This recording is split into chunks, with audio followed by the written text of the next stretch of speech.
నేను ఈ రోజున రిటైర్ అవుతున్నాను అని అంటే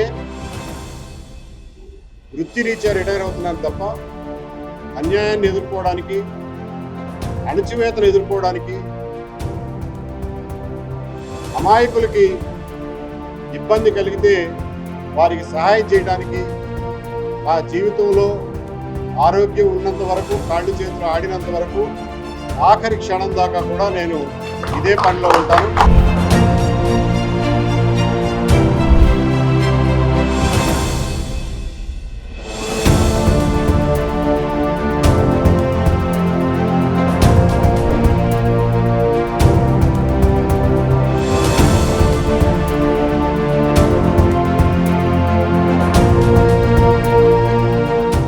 మీరు పార్టీ పెడుతున్నారా, లేదా ఏదైనా పార్టీలో చేరుతున్నారా, లేకుంటే ఇలాగే ఫైట్ చేస్తున్నారా? అసలు మీ ప్లాన్ ఏమిటి? ఒక పొలిటికల్ పార్టీ పెట్టాలనే ఆలోచనతో మేనిఫెస్టో ఎజెండా తయారు చేసే పనిలో ఉంది.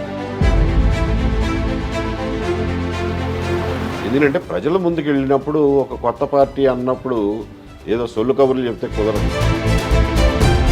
మీ ఫైటింగ్ జగన్ మీదే, రైట్. అయితే దీనికి తెలుగుదేశం వాళ్ళు చాలా గింజుకుంటున్నారు. ఎందువల్ల? సో ఇంతమంది ఎదవల్లో చూసాం. ఇప్పుడు ఆంధ్రప్రదేశ్లో కూటమి ప్రభుత్వం వచ్చి దాదాపు 17 నెలలు అవుతుంది. అంటే ఇప్పుడు ప్రభుత్వం నిజంగా అంత బ్యాడ్ అయిందా? అసలు ఏం నడుస్తుంది ఆంధ్రప్రదేశ్? కొన్ని విషయాల్లో ఆల్మోస్ట్ జగన్మోహన్ రెడ్డి గారి ప్రభుత్వంలో నడుస్తుంది. ఇప్పుడు అమరావతి రాజధానిగా స్థిరంగా వస్తుందనే విశ్వాసం ఉందా మీకు? ఏం కుదరవు. ఇప్పుడు లా అండ్ ఆర్డర్ ఎలా ఉంది అసలు ఏపీలో పరిస్థితి ఏంటి? జగన్మోహన్ రెడ్డి చేసిన దుర్మార్గాలను మీరు ఎండగట్టలేకపోతే, అధికారికంగా ఆన్ రికార్డ్ ఎండగట్టలేకపోతే, ఆ దుర్మార్గాలు రేపు పొద్దున అది స్టాండర్డ్ అయి కూర్చుంది.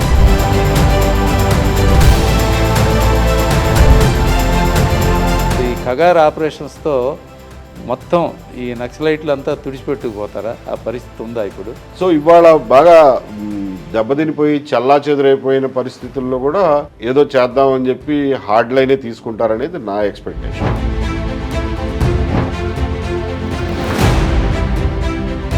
అసలు ప్రశ్నించేవాడో లేకపోతే ఈ వామపక్ష వాదం కనీసం ఆలోచన జనం కోసం ఆలోచిస్తే వాళ్ళన్నా ఒక వింగ్ కూడా లేకుండా పోతే ప్రమాదం అనిపించట్లేదా?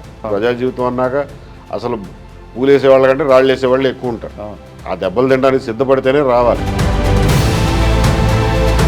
మీరు ఈ నిర్ణయం తీసుకునే ముందు ఇప్పుడు జయప్రకాష్తో కానీ, నారాయణ గారితో కానీ, లేకపోతే ఇట్లా అటు జేడీ లక్ష్మీనారాయణ గారితో కానీ ఎప్పుడైనా మాట్లాడారా? జేపీ గారిని ఒకసారి కాంటాక్ట్ చేసి ఒకసారి కూర్చొని మాట్లాడాము ఆయనతో. మీ సలహా ఏంటి సార్ అంటే, ఈ పోలవరం ప్రాజెక్టు ఇప్పుడు వచ్చే ఏడాది మే నాటికో జూన్ నాటికో కంప్లీట్ చేసి ఇస్తామని చెప్తున్నారు. అది సాధ్యమండి పొలిటికల్గా? దురదృష్టం అండి. పోలవరం గురించి ఎవరు నిజాలు చెప్పట్లా.